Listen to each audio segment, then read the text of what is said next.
கொன்னுட்டீங்க, சரி நகையை எடுத்துட்டீங்களா? அந்த பெண் மேல புகார் அளிக்காத யாராவது இருக்காங்களா? சரி, இப்ப வரைக்கும் அந்த பெண்ணை கைது பண்ணி நீங்க விசாரிக்காம இருக்கிறது ஏன்?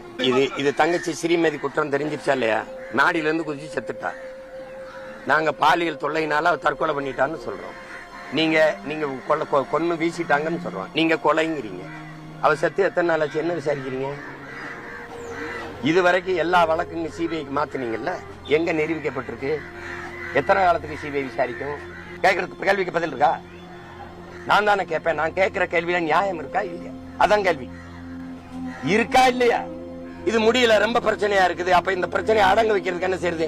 சிபிஐக்கு மாத்திட்டோம், அது விசாரிச்சு சொல்லும். நாங்க அப்புறம் வேற வேலைக்கு போயிருவோம். ஒரு 6 சென்ட் இடத்தையும் எங்கேயோ 80 கிலோமீட்டர் இடத்துல ஒரு ஒப்புக்கு சப்பான்னு ஒரு வேலையும் கொடுத்து இதான் நீ பெற்றுக் கொடுக்குற நீதி என்னது? இது யாரும் விசாரிக்க தேவையில்லை. முதலமைச்சருக்கு தெரியாத எங்கிருந்து உத்தரவு போயிருக்குன்னு. அடிக்க போனாங்கல்ல 5 பேரை கூப்பிட்டு விசாரிச்சா தெரியாத யாரா சொல்லி போனீங்கன்னு? நீங்க எல்லாம் சாரின்னு கேட்டாருன்றீங்க. சாரி கேட்டார்ல அதுல அப்படின்னு நிறைவடைகிற நீங்க உங்களை நான் கொன்னுறேன், கொன்னுட்டு உங்க அம்மாட்ட போய் சாரின்னு கேட்டா சரியா இருக்குமான்னு கேக்குறேன். சாரி சொல்லிட்டார்ல, வேற என்ன செய்ய முடியும்னா இதுலயே நீங்க நிறைவடைகிறீங்க. அதுக்கு மேல அவர் என்ன செய்ய முடியும்னு சொல்றேன். நீங்க உங்களை கொன்றுவோம், கொன்னுட்டு வீட்டுல போய் அம்மாட்ட சாரி சொல்லிடுறேன், சரியாயிருமான்னு பாருங்க. இதெல்லாம் ஒரு நாடு.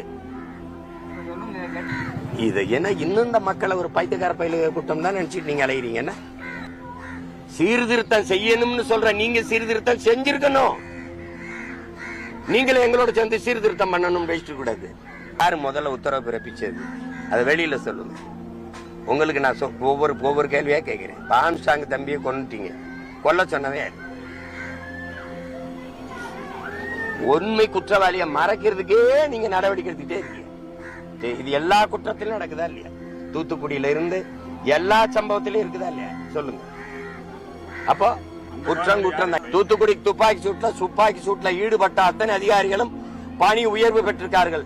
பணி இடமாற்றம் செய்யப்பட்டு பணி உயர்வு பெற்று வேலை செஞ்சுட்டு இருக்காங்க. எந்த தண்டனையும் வழங்கப்படல. நீ நியாயவான், எதுக்கு பேரம் பேசுற?